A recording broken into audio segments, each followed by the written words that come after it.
And the Portuguese, thanks to the Treaty of Tordesillas, had the big colony of Brazil and had to scramble to increase their slave trade in order to populate this big colony, which was over and beyond anything the Portuguese could do justice to. My point is that in this new world, these Africans began a revolt. They began to revolt on the boat coming over. They continued the revolt to keep from getting off of the boat. And they continued the revolt after they got off of the revolt.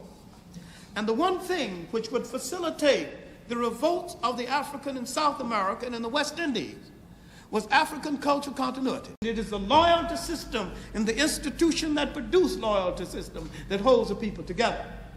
While in the West Indies and South America, they bought in large lots and kept them together because they thought they could exploit them better that way. They were right.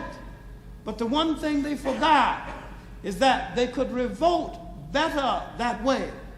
And so the nature of revolt in the Caribbean and in the Western and in South America was distinctly different. And besides, an island is a capsule. You're pent up there on this island.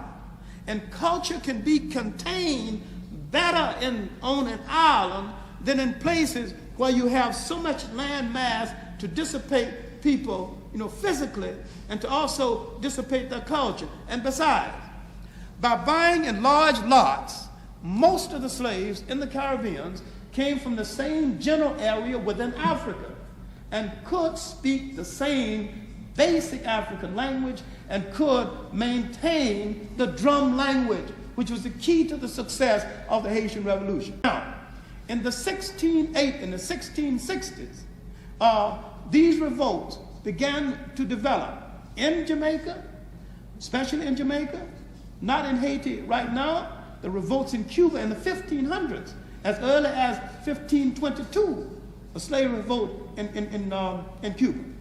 Now, what you need to understand about the blacks in the New World and the relationship of these blacks to the rest of the history of the New World, that there were continuous revolts. Now, there were revolts of blacks who had been converted to Islam in Africa. There were revolts of African traditional kings whose authority extended to their presence in the New World. And it was nip and tuck, and they could barely make it.